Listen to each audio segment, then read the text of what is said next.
Hello, and happy spooky season. I meant to start this one earlier, last week of September, when I got back from my trip out of town, but when I got back, I had crazy allergy symptoms. I still kind of do, but they're tolerable now, and I can probably get through a book reading. But I was coughing up a storm. I had a really sore throat, lots of congestion. My voice was shot.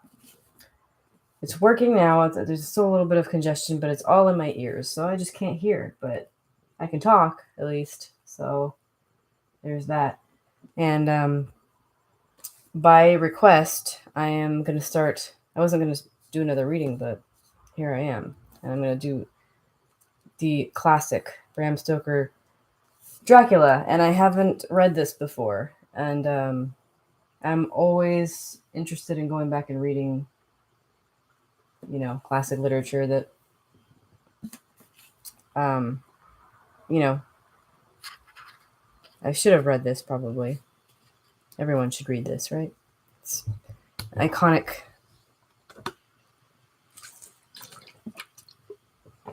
So we'll see how well I do. Louis is on my lap. I have this kind of more propped up than normal. But he's ready. Aren't you? He's just going to be chilling there the whole time. And he will have to be off screen. Can't do much about it. So I'll try to keep the coughing to a minimum. But yeah, it's, despite what my shirt says, it's not COVID. I just had COVID end of July. So this is something else. Pretty sure it's allergies. We're working on it. We're seeing about I'm experimenting with an allergy medication, seeing if it works. We'll see what happens. So, I'm gonna go ahead and start this, I guess.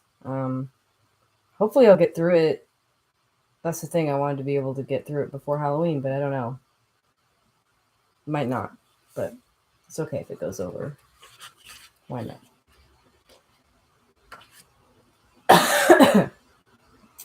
Here's Louis. So, Chapter 1. Jonathan Harker's journal, kept in shorthand. 3rd May, Bistritz. Left Munich at 8:35 p.m. on May 1st, arriving at Vienna early next morning. Should have arrived at 6:46, but train was an hour late. Budapest seems a wonderful place, from the glimpse which I got of it from the train and the little I could walk through the streets. I feared to go very far from this station, as we had arrived late and would start as near the correct time as possible. The impression I had was that we were leaving the west and entering the east, the most western of splendid bridges over the Danube, which is here of noble width and depth, took us among the traditions of Turkish rule. We left in pretty good time and came after nightfall to Klausenberg.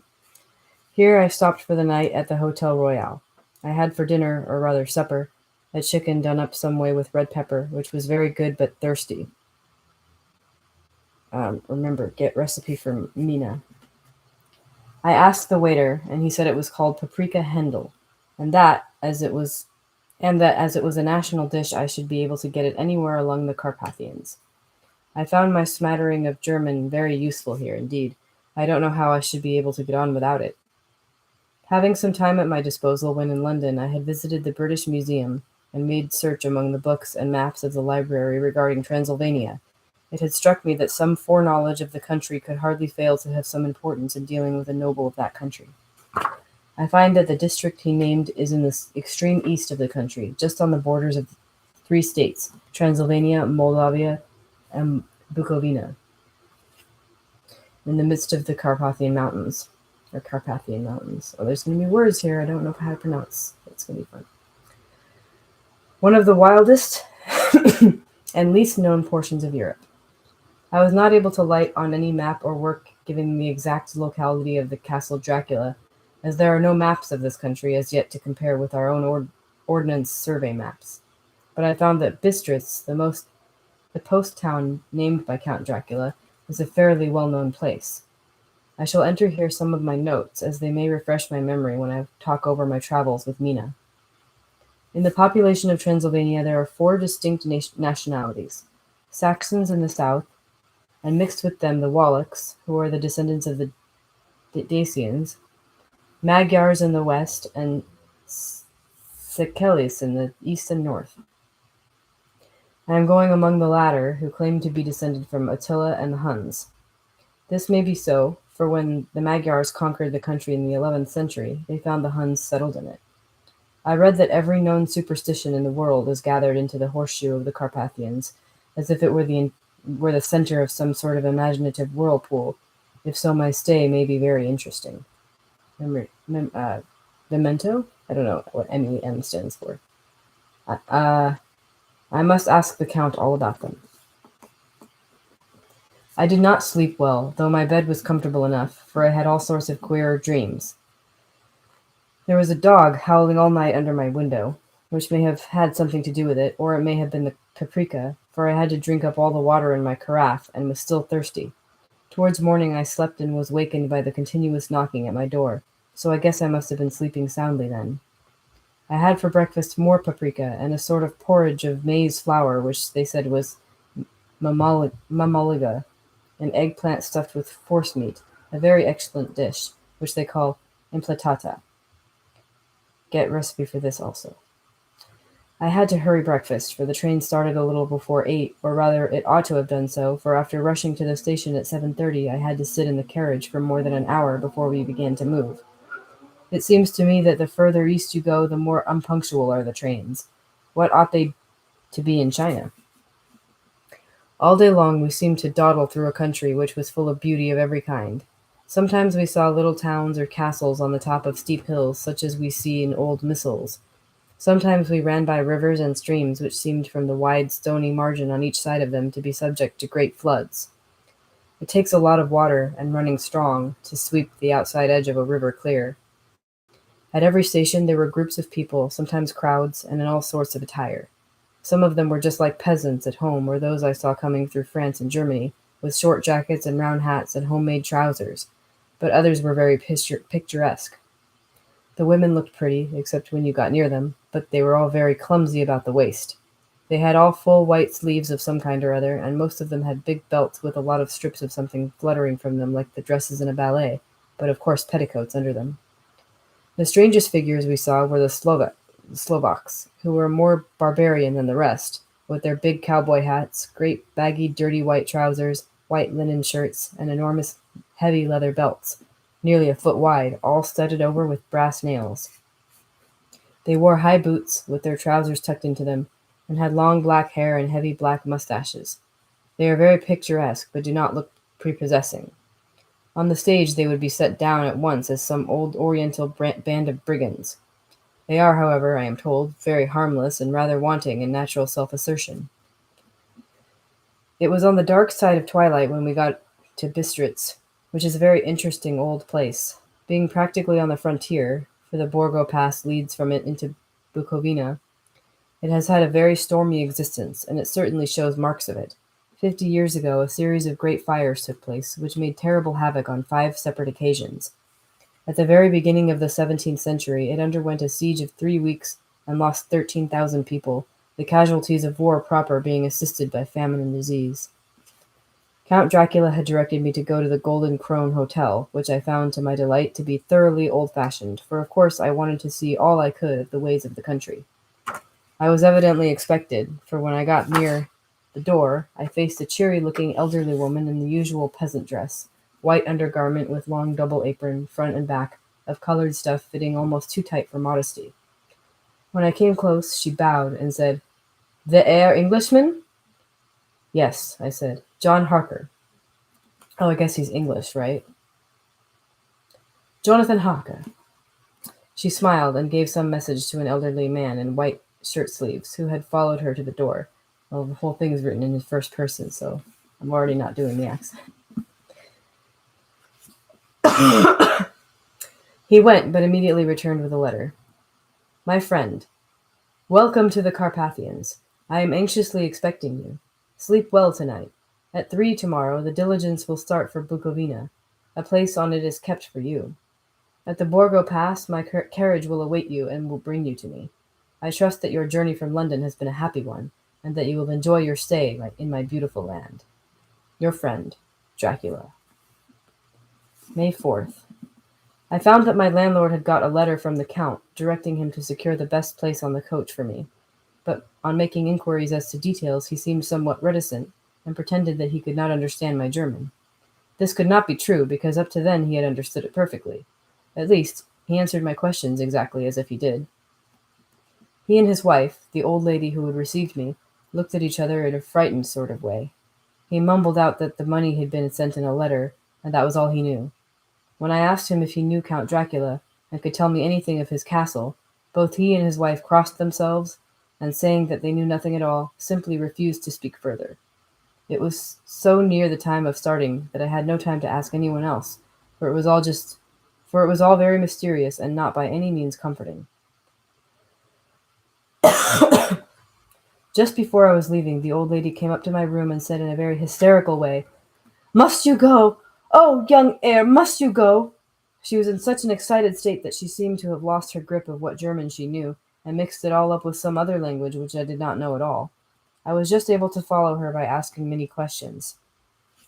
When I told her that I must go at once, and that I was engaged on important business, she asked again, "Do you know what day it is?" I answered that it was the 4th of May. She shook her head as she said again, "Oh, yes, I know that. But do you know what day it is?" On my saying that I did not understand, she went on, "It is the eve of St. George's Day. Do you not know that tonight, when the clock strikes midnight, all the evil things in the world will have full sway? Do you know where you are going, and what you are going to?" She was in such evident distress that I tried to comfort her, but without effect. Finally, she went down on her knees, and implored me not to go, at least to wait a day or two before starting. It was all very ridiculous, but I did not feel comfortable. However, there was business to be done, and I could allow nothing to interfere with it. I therefore tried to raise her up, and said, as gravely as I could, that I thanked her, but my duty was imperative, and that I must go. She then rose and dried her eyes, and taking a crucifix from her neck, offered it to me. I did not know what to do, for as an English churchman, I had been taught to regard such things as in some measure idolatrous, and yet it seemed so ungracious to refuse an old lady meaning so well and in such a state of mind. She saw, I suppose, the doubt in my face, for she put the rosary around my neck and said, "For your mother's sake," and went out of the room. I am writing up this part of the diary whilst I am waiting for the coach, which is of course late, and the crucifix is still round my neck. Whether it is the old lady's fear, I do not know, but I am not feeling nearly as easy in my mind as usual. If this book should ever reach Mina before I do, let it bring my goodbye. Here comes the coach. May 5th. The Castle. The grey of the morning has passed, and the sun is high over the distant horizon, which seems jagged, whether with trees or hills I know not, for it is so far off that big things and little are mixed. I am not sleepy, and as I am not to be called till I awake, naturally I write till sleep comes. There are many odd things to put down, and lest who reads them may fancy that I dined too well before I left Bistritz, let me put down my dinner exactly. I dined on what they call robber steak, bits of bacon, onion, and beef seasoned with red pepper and strung on sticks and roasted over the fire, in the simple style of the London cat's meat. The wine was golden Mediash, which produces a queer sting on the tongue, which is, however, not disagreeable. I had only a couple of glasses of this, and nothing else. When I got on the coach, the driver had not taken his seat, and I saw him talking with the landlady. They were evidently talking of me, for every now and then they looked at me, and some of the people who were sitting on the bench outside the door, which they call by a name meaning word-bearer, came and listened, and then they looked at me, most of them pityingly. I could hear a lot of words often repeated, queer words, for there were many nationalities in the crowd, so I quietly got my polyglot dictionary from my bag and looked them out. I must say they were not cheering to me, for amongst them were Ordog, Satan, Pokol, hell, Strigoica, witch, Vrolok, and Vloslak, both of which mean the same thing, one being Slovak and the other Serbian, for something that is either werewolf or vampire. I must ask the Count about these superstitions.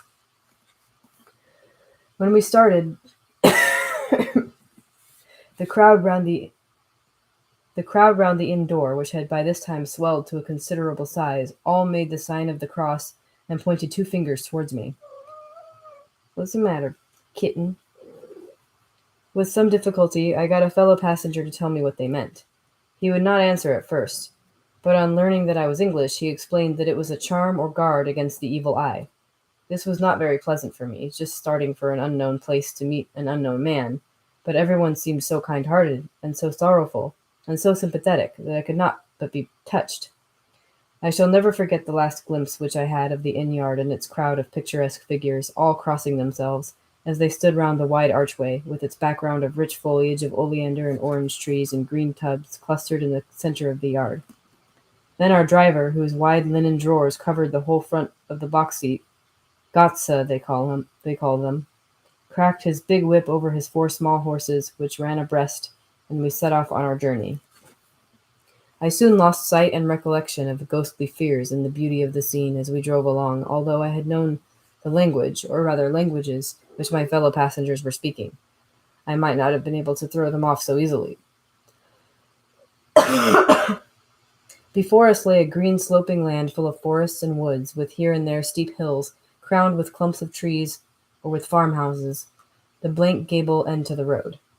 There was everywhere a bewildering mass of fruit blossom, apple, plum, pear, cherry, and as we drove by I could see the green grass under the trees spangled with fallen petals.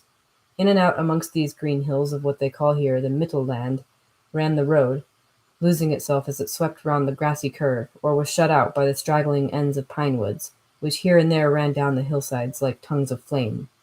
The road was rugged, but still we seemed to fly over it with a feverish haste. I could not understand then what the haste meant, but the driver was evidently bent on losing no time in reaching Borgo Prund. I was told that this road is in summer-time excellent, but that it had not yet been put in order after the winter snows. In this respect it is different from the general run of roads in the Carpathians, for it is an old tradition that they are not to be kept in too good order.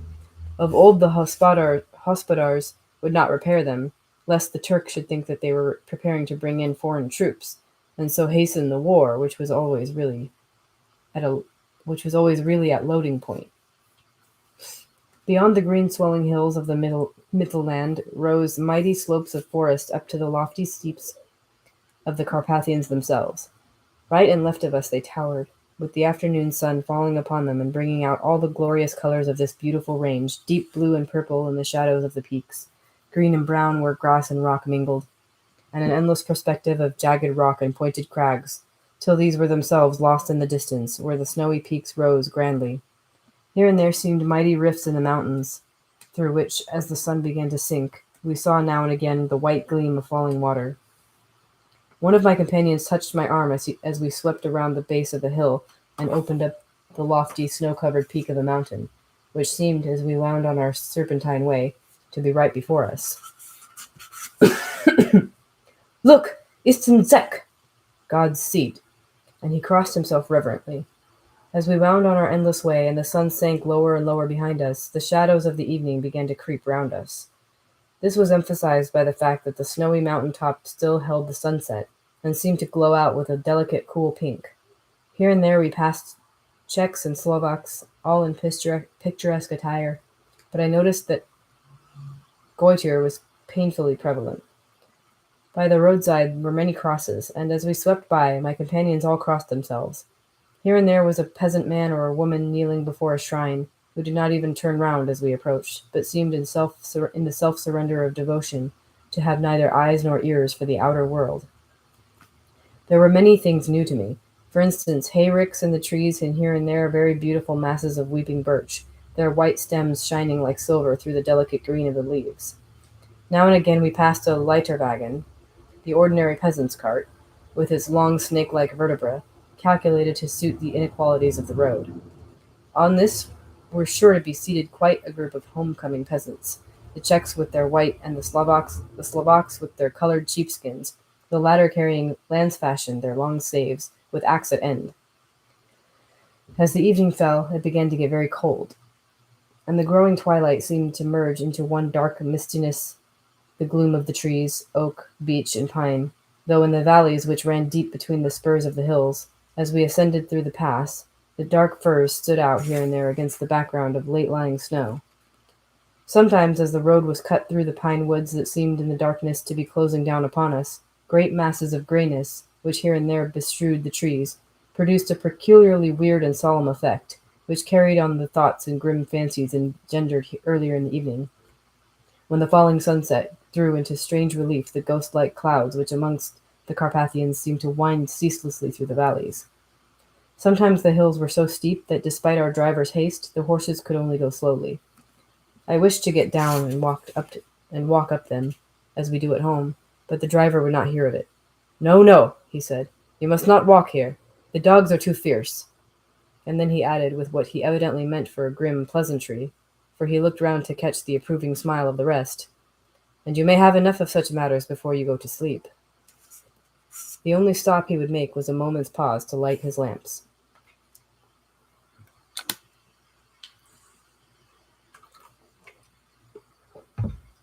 When it grew dark, there seemed to be some excitement amongst the passengers, and they kept speaking to him, one after the other, as though urging him to further speed. He lashed the horses unmercifully with his long whip, and with wild cries of encouragement urged them on to further exertions. Then through the darkness I could see a sort of patch of grey light ahead of us, as though there were a cleft in the hills. The excitement of the passengers grew greater. The crazy coach rocked on its great leather springs, and swayed like a boat tossed on a stormy sea. I had to hold on. The road grew more level, and we appeared to fly along. Then the mountains seemed to come nearer to us on each side, and to frown down upon us. We were entering the Borgo Pass. One by one, several of the passengers offered me gifts, which they pressed upon me with an earnestness which would take no denial. These were certainly of an odd and varied kind, but each was given in simple good faith, with a kindly word and a blessing, and that same strange mixture of fear-meaning movements which I had seen outside the hotel at Bistritz, the sign of the cross and the guard against the evil eye. Then, as we flew along, the driver leaned forward, and on each side the passengers, craning over the edge of the coach, peered eagerly into the darkness. It was evident that something very exciting was either happening or expected, but though I asked each passenger, no one would give me the slightest explanation. This state of excitement kept on for some little time, and at last we saw before us the pass opening out on the eastern side. There were dark, rolling clouds overhead, and in the air the heavy, oppressive sense of thunder. It seemed as though the mountain range had separated two atmospheres, and that now we had got into the thunderous one. I was now myself looking out for the conveyance which was to take me to the Count. Each moment I expected to see the glare of lamps through the blackness, but all was dark. The only light was the flickering rays of our own lamps, in which the steam from our hard-driven horses rose in a white cloud. We could now see the sandy road lying white before us, but there was on it no sign of a vehicle. The passengers drew back with a sigh of gladness, which seemed to mock my own disappointment. I was already thinking what I had best to do, when the driver, looking at his watch, said to the others coming something which I could hardly hear.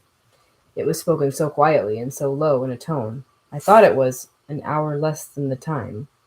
Then, turning to me, he said in German worse than my own, "There is no carriage here. The Herr is not expected, after all. He will now come on to Bukovina, and return tomorrow or the next day. Better the next day." Whilst he was speaking, the horses began to neigh and snort and plunge wildly, so that the driver had to hold them up. Then, amongst a chorus of screams from the peasants and a universal crossing of themselves, a calèche with 4 horses drove up behind us, overtook us, and drew up beside the coach. I could see from the flash of our lamps, as the rays fell on them, that the horses were coal-black and splendid animals. They were driven by a tall man, with a long brown beard and a great black hat, which seemed to hide his face from us. I could only see the gleam of a pair of very bright eyes, which seemed red in the lamplight, as he turned to us. He said to the driver, "You are early tonight, my friend." The man stammered in reply. "The English Herr was in a hurry," to which the stranger replied, "That is why, I suppose, you wished him to go on to Bukovina. You cannot deceive me, my friend. I know too much, and my horses are swift." As he spoke, he smiled, The lamplight fell on a hard-looking mouth, with very red lips and sharp-looking teeth, as white as ivory. One of my companions whispered to another the line from Burger's Lenore, Den die Toten reiten schnell, for the dead travel fast. The strange driver evidently heard the words, for he looked up with a gleaming smile. The passenger turned his face away, at the same time putting out his 2 fingers and crossing himself. "Give me the Herr's luggage," said the driver, and with exceeding alacrity, my bags were handed out and put in the caleche. Then I descended from the side of the coach, as the caleche was close alongside, the driver helping me with a hand which caught my arm in a grip of steel. His strength must have been prodigious. Without a word, he shook his reins, the horses turned, and we swept into the darkness of the pass. As I looked back, I saw the steam from the horses of the coach by the light of the lamps, and projected against it the figures of my late companions crossing themselves. Then the driver cracked his whip and called to his horses, and off they swept on their way to Bukovina. As they sank into the darkness, I felt a strange chill, and a lonely feeling came over me. But a cloak was thrown over my shoulders, and a rug across my knees, and the driver said in excellent German, "The night is chill, mein Herr, and my master the Count bade me take all care of you. There is a flask of Slivovitz, the plum brandy of the country, underneath the seat, if you should require it." I did not take any, but it was a comfort to know it was there. All the same, I felt a little strange, and not a little frightened. I think had there been any alternative, I should have taken it, instead of prosecuting that unknown night journey. The carriage went at a hard pace straight along.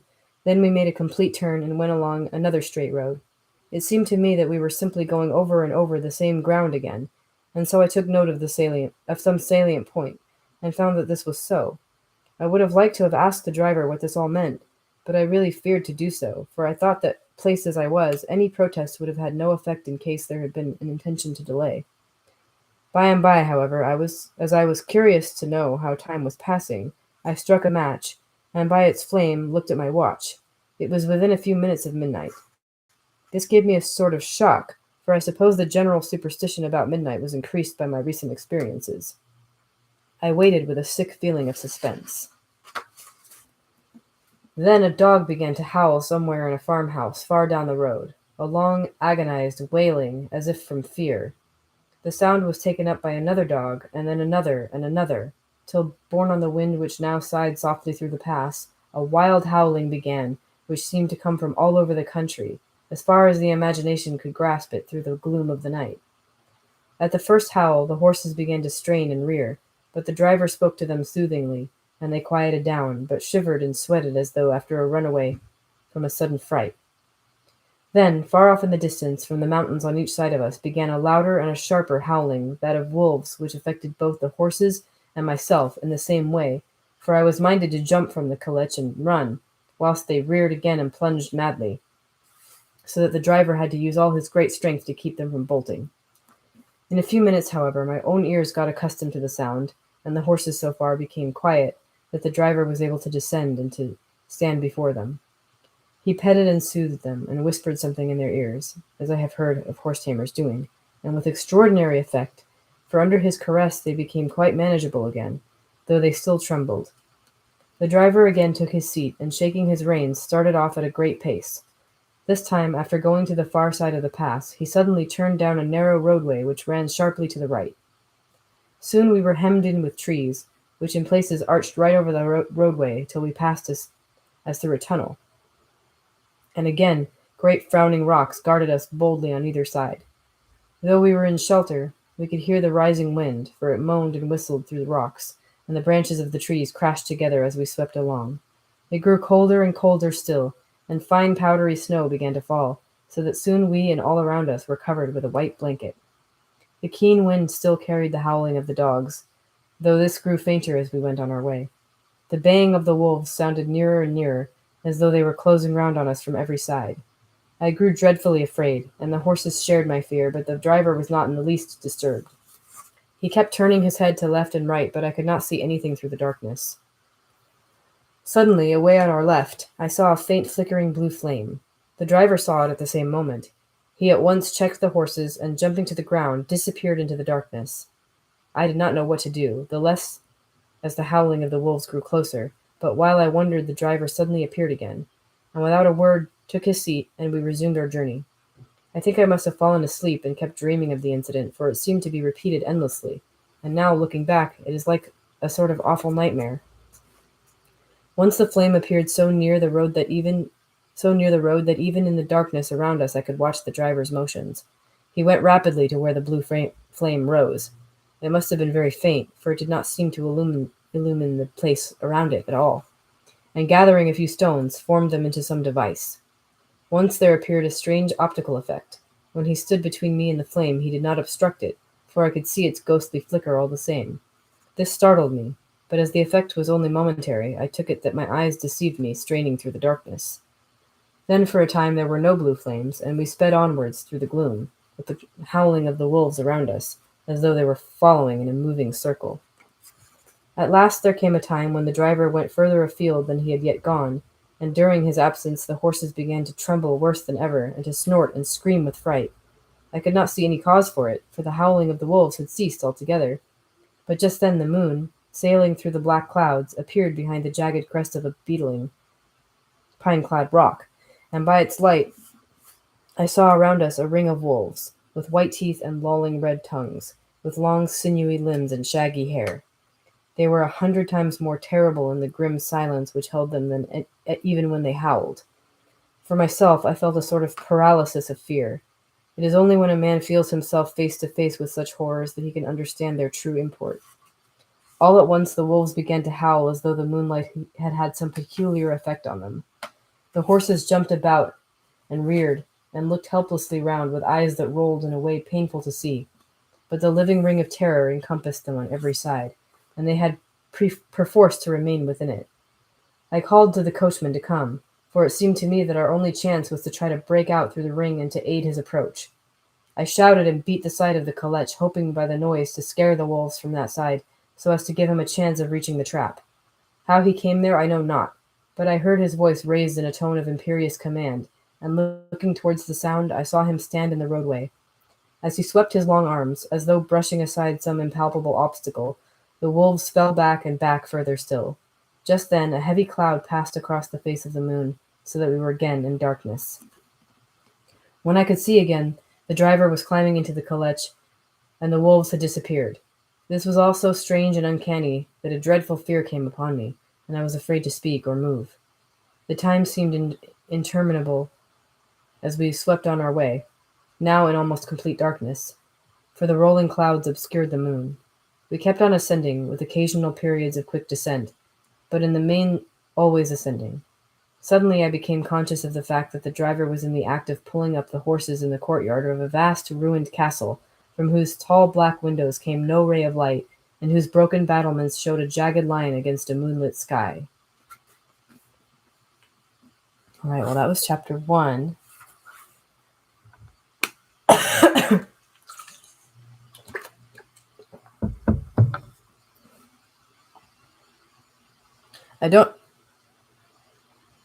I'm going to quickly, because this word keeps coming up over and over again, I want to look up how it's pronounced.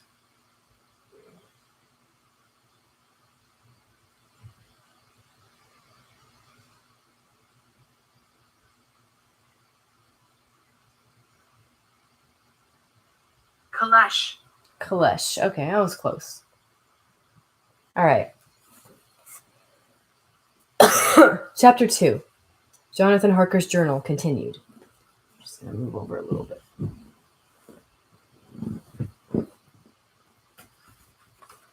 May 5th. I must have been asleep, for certainly if I had been fully awake I must have noticed the approach of such a remarkable place. In the gloom the courtyard looked of considerable size, and as several dark ways led from it under great round arches it perhaps seemed bigger than it really is. I have not yet been able to see it by daylight. When the calèche stopped, the driver jumped down, and held out his hand to assist me to alight. Again I could not but notice his prodigious strength.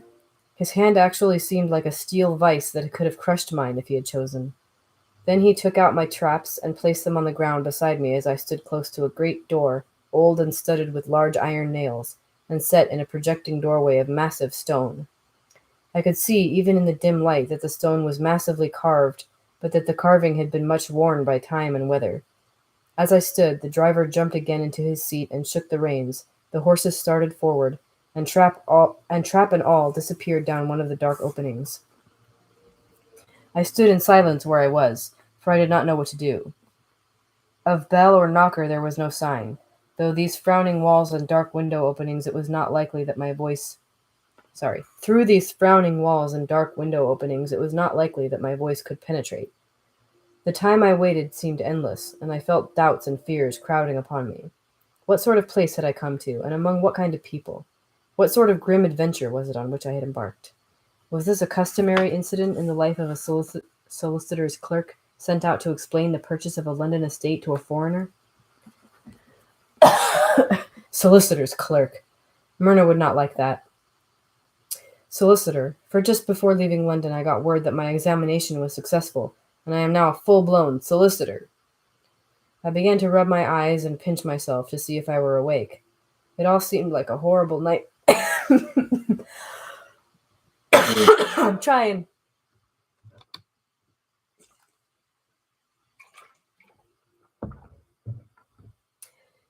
It all seemed like a horrible nightmare to me, and I expected that I should suddenly awake and find myself at home, with the dawn struggling in through the windows, as I had now and again felt in the morning after a day of overwork. But my flesh answered the pinching test, and my eyes were not to be deceived. I was indeed awake and among the Carpathians. All I could do now was to be patient and to wait the coming of morning. Just as I had come to this conclusion, I heard a heavy step approaching behind the great door, and saw through the chinks the gleam of a coming light. Then there was the sound of rattling chains and clanking of massive bolts drawn back. The key was turned with the loud grating noise of long disuse, and the great door swung back. Within stood a tall old man, clean-shaven save for a long white mustache, and clad in black from head to foot, without a single speck of color about him anywhere. He held in his hand an antique silver lamp, in which the flame burned without a chimney or globe of any kind, throwing long, quivering shadows as it flickered in the draught of the open door. The old man motioned me in with his right hand, with a courtly gesture, saying in excellent English, but with a strange intonation, "Welcome to my house. Enter freely and of your own will." He made no motion of stepping to meet me, but stood like a statue, as though his gesture of welcome had fixed him into stone. The instant, however, that I had stepped over the threshold, he moved impulsively forward, and holding out his hand grasped mine with a strength which made me wince, an effect which was not lessened by the fact that it seemed cold as ice, more like the hand of a dead than a living man. Again he said, "Welcome to my house. Come freely, go safely, and leave something of the happiness you bring." The strength of the handshake was so much akin to that which I had noticed in the driver, whose face I had not seen, that for a moment I doubted if it were not the same person to whom I was speaking. So, to make sure, I said interrogatively, "Count Dracula?" He bowed in a courtly way as he replied, "Oh, wait. I don't know why I did that. Count Dracula?" He bowed in a courtly way as he replied, "I am Dracula, and I bid you welcome, Mr. Harker, to my house. Come in. The night air is chill, and you must need to eat and rest." As he was speaking, he put the lamp on a bracket on the wall, and stepping out, took my luggage. He had carried it in before I could forestall him. I protested, but he insisted. "Nay, sir, you are my guest. It is late, and my people are not available. Let me see to your comfort myself." He insisted on carrying my traps along the passage, and then up a great winding stair, and along another great passage, on whose stone floor our steps rang heavily. At the end of this, he threw open a heavy door, and I rejoiced to see within a well-lit room in which a table was spread for supper, and on whose mighty hearth a great fire of logs flamed and flared. The Count halted, putting down my bags, closed the door, and crossing the room, opened another door, which led into a small octagonal room lit by a single lamp, and seemingly without any window of any sort. Passing through this, he opened another door, and motioned me to enter. It was a welcome sight, For here was a great bedroom, well lighted and warmed with another log fire, which sent a hollow roar up the wide chimney. The Count himself left my luggage inside, and withdrew, saying, before he closed the door, "You will need, after your journey, to refresh yourself by making your toilet. I trust you will find all you wish. When you are ready to come into the other room, where you will find your supper prepared." When you are ready, come into the other room, where you will find your supper prepared. The light and warmth and the Count's courteous welcome seemed to have dissipated all my doubts and fears. Having then reached my normal state, I discovered that I was half famished with hunger, so making a hasty toilet, I went into the other room. I found supper already laid out. My host, who stood on one side of the great fireplace, leaning against the stonework, made a graceful wave of his hand to the table, and said, "I pray you be seated and sup how you please. You will, I trust, excuse me that I do not join you, but I have dined already, and I do not sup." I handed to him the sealed letter which Mr. Hawkins had entrusted to me. He opened it and read it gravely. Then, with a charming smile, he handed it to me to read. One passage of it, at least, gave me a thrill of pleasure. "I must regret that an attack of gout, from which malady I am a constant sufferer, forbids absolutely any traveling on my part for some time to come. But I am happy to say I can send a sufficient substitute, one in whom I have every possible confidence. He is a young man, full of energy and talent in his own way, and of a very faithful disposition. He is discreet and silent, and has grown into manhood in my service.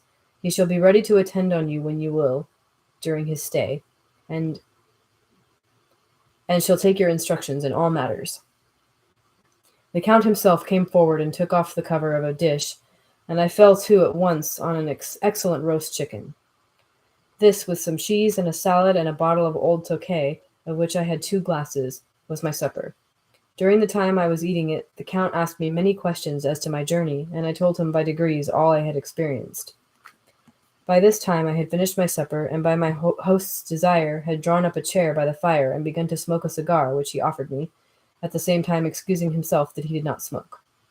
I had now an opportunity of observing him, and found him of a very marked physiognomy. His face was a very strong, aquiline, with high bridge of the thin nose and peculiarly arched nostrils, with lofty domed forehead, and hair growing scantily around the temples, but profusely elsewhere. His eyebrows were very massive, almost meeting over the nose, and with bushy hair that seemed to curl in its own profusion. And the mouth, so far as I could see it under the heavy moustache, was fixed and rather cruel-looking, with peculiarly sharp white teeth.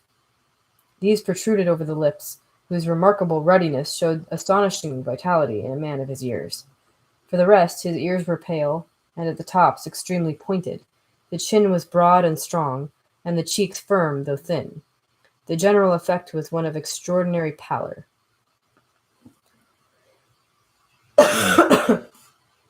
Hitherto I had noticed the backs of his hands as they lay on his knees in the firelight, and they had seemed rather white and fine, but seeing them now close to me, I could not but notice that they were rather coarse, broad, with squat fingers.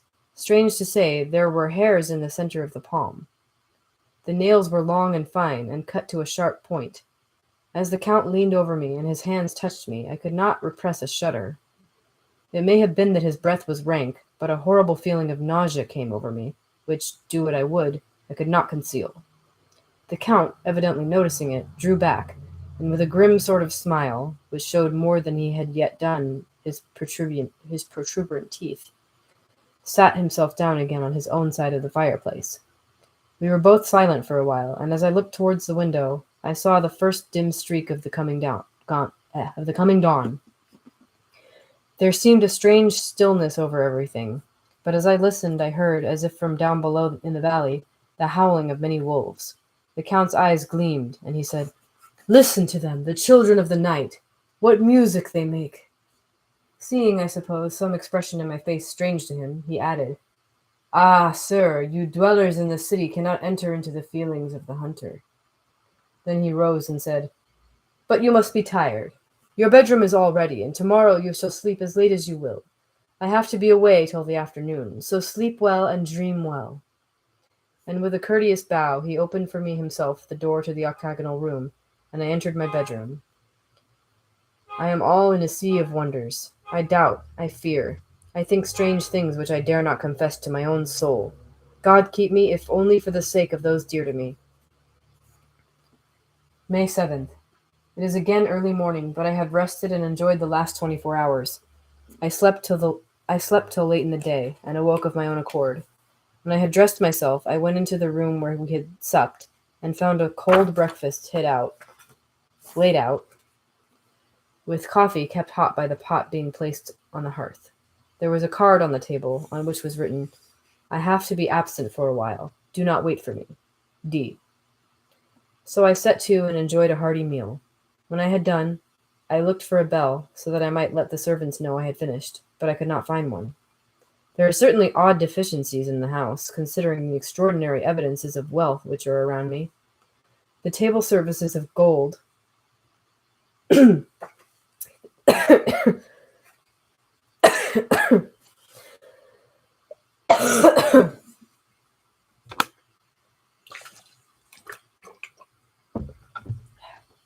The table service is of gold, and so beautifully wrought that it must be of immense value.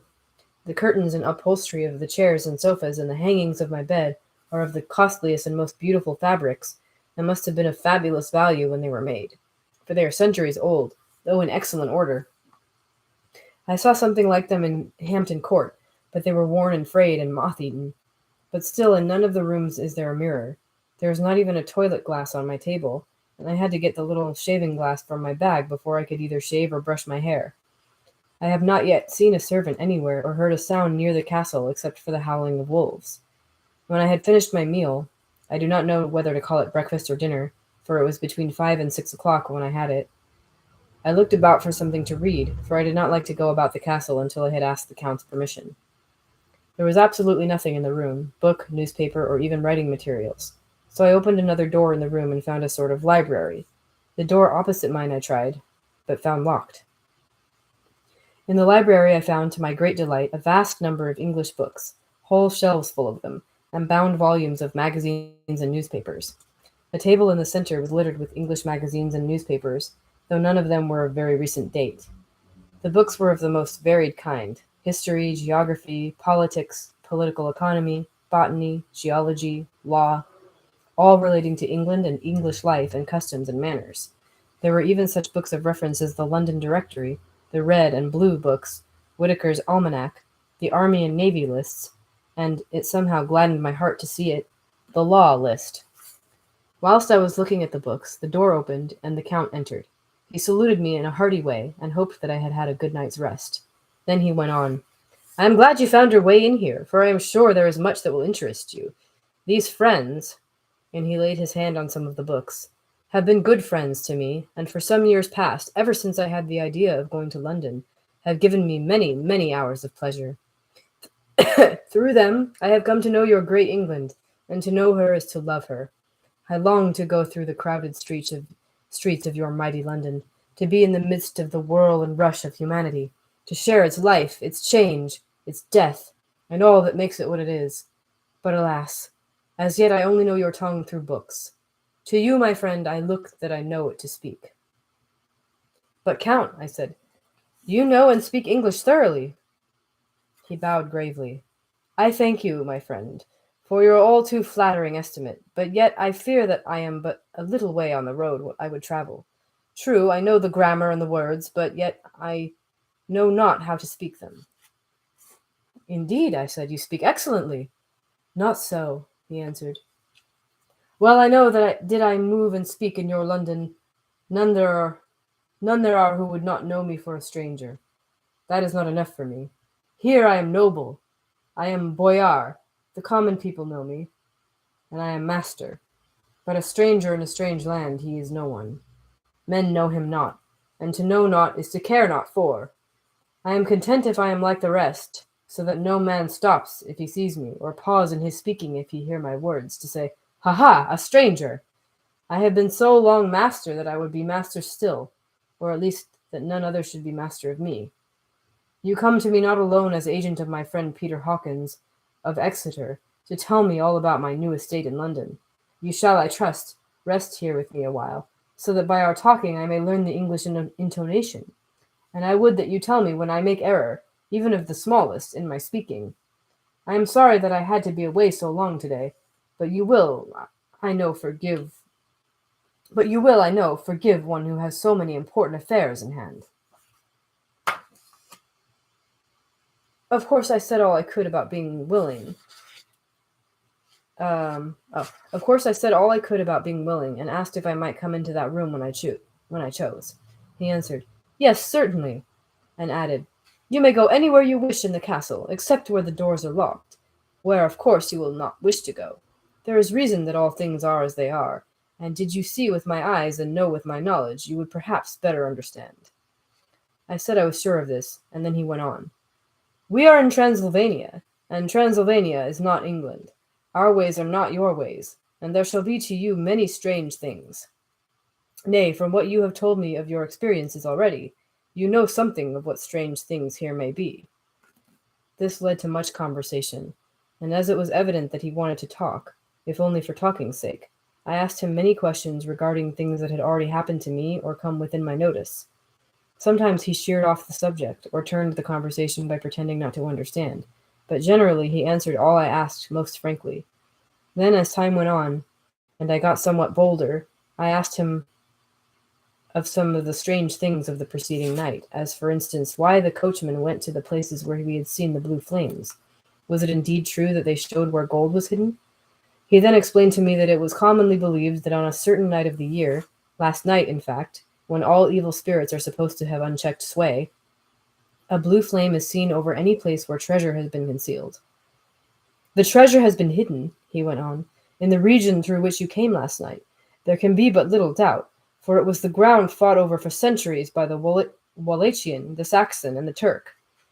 Why, there is hardly a foot of soil in all this region that has not been enriched by the blood of men, patriots or invaders. In old days there were stirring times, when the Austrian and the Hungarian came up in hordes, and the patriots went out to meet them, men and women, the aged and the children too, and waited their coming on the rocks above the passes, that they might sweep destruction on them with their artificial avalanches. When the invader was triumphant, he found but little, but for whatever there was had been sheltered in the friendly soil." "But how," said I, can it have remained so long undiscovered, where there is a sure index to it if men will but take the trouble to look?" The Count smiled, and as his lips ran back over his gums, the long, sharp, canine teeth showed out strangely. He answered, "Because your peasant is at heart a coward and a fool. Those flames only appear on one night, and on that night no man of this land will, if he can help it, stir without his doors. And, dear sir, even if he did, he would not know what to do. Why, even the peasant that you tell me of, who marked the place of the flame, would not know where to look in daylight, even for his own work. You would not, I dare be sworn, be able to find these places again." "There you are right," I said. I know no more than the dead where even to look for them." Then we drifted into other matters. "Come," he said at last, "tell me of London and of the house of which you have procured for me." With an apology for my remissness, I went into my own room to get the papers from my bag. Whilst I was placing them in order, I heard a rattling of china and silver in the next room, and as I passed through, I noticed that the table had been cleared and the lamp lit, for it was by this time deep into the dark. The lamps were also lit in the study or library, and I found the Count lying on the sofa, reading, of all things in the world, an English Bradshaw's Guide.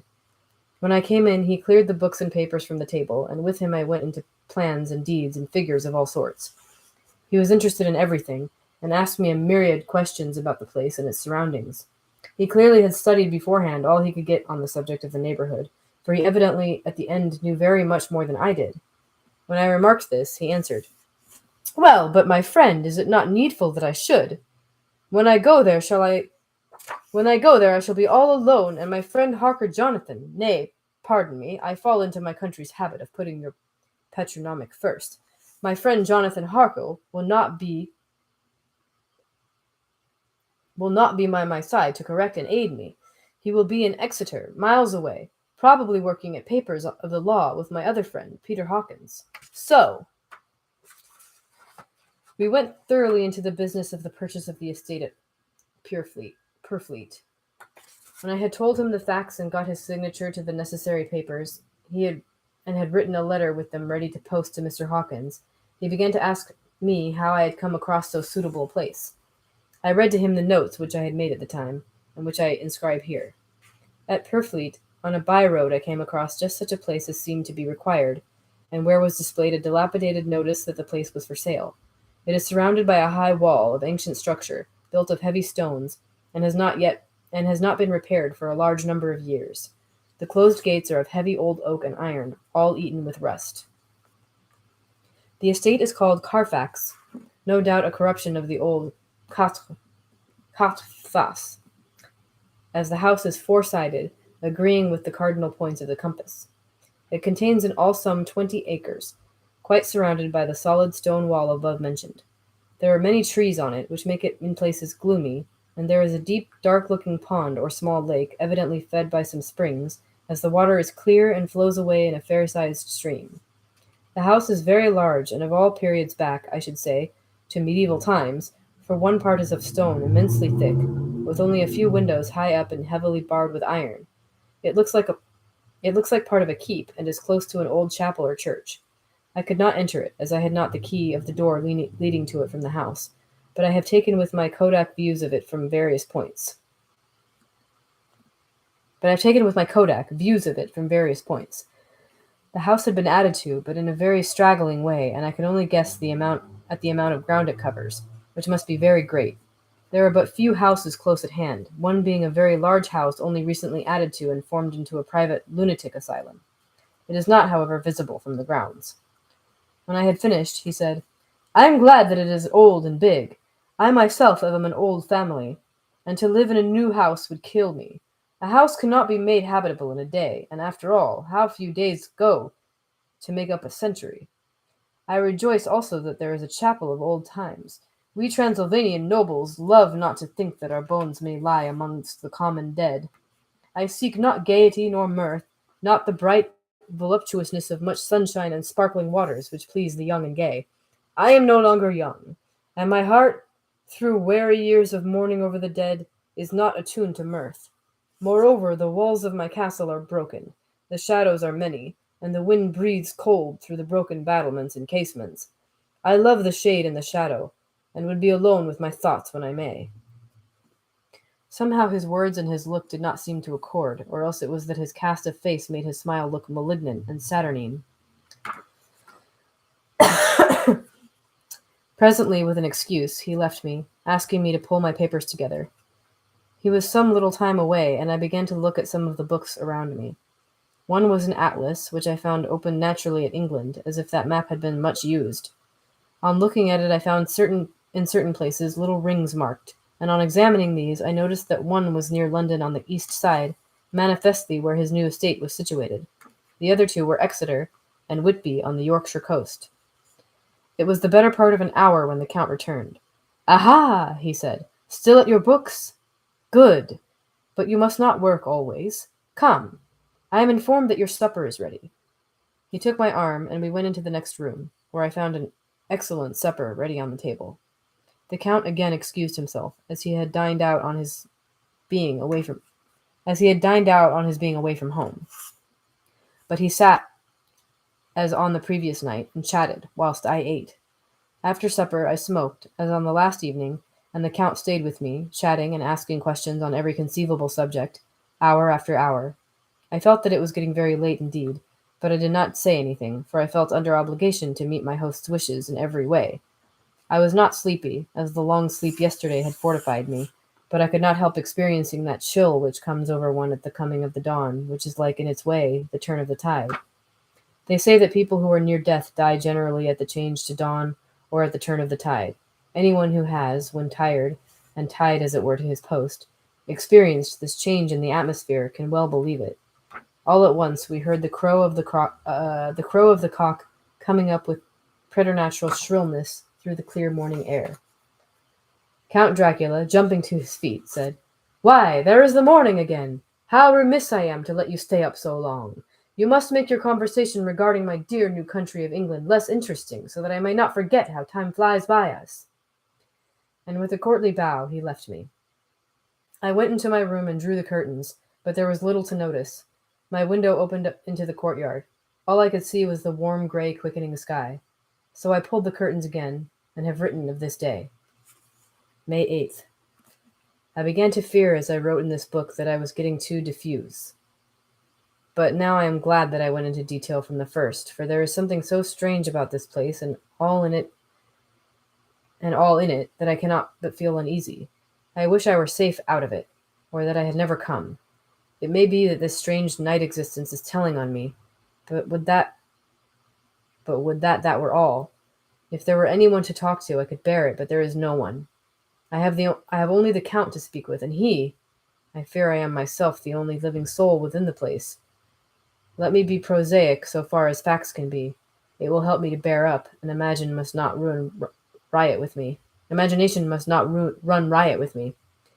If it does, I am lost. Let me say at once how I stand, or seem to.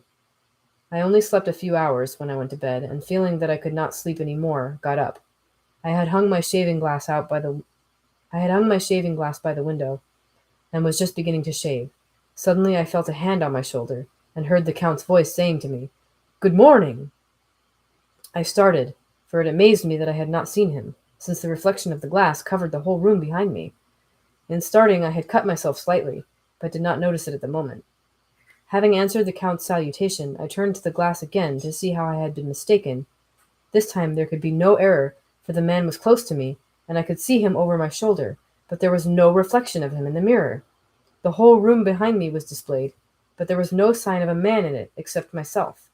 This was startling, and coming on the top of so many strange things, was beginning to increase that vague feeling of uneasiness which I always have when the Count is near. But at that instant I saw that the cut had bled a little, and the blood was trickling over my chin. I laid down the razor, turning as I did so half round to look for some sticking plaster. When the Count saw my face, his eyes blazed with a sort of demoniac fury, and he suddenly made a grab at my throat. I drew away, and his hand touched the string of beads which held the crucifix. It made an instant change in him, for the fury passed so quickly that I could hardly believe it was ever there. "Take care," he said. "Take care how you cut yourself. It is more dangerous than you think in this country." Then, seizing the shaving glass, he went on. "And this is the wretched thing that has done the mischief. It is a foul bauble of man's vanity. Away with it!" And opening the window with one wrench of his terrible hand, he flung out the glass, which was shattered into 1,000 pieces on the stones of the courtyard far below. Then he withdrew without a word. It is very annoying, for I do not see how I am to shave, unless in my watch-case or the bottom of the shaving-pot, which is fortunately of metal. When I went into the dining-room, breakfast was prepared, but I could not find the Count anywhere, so I breakfasted alone.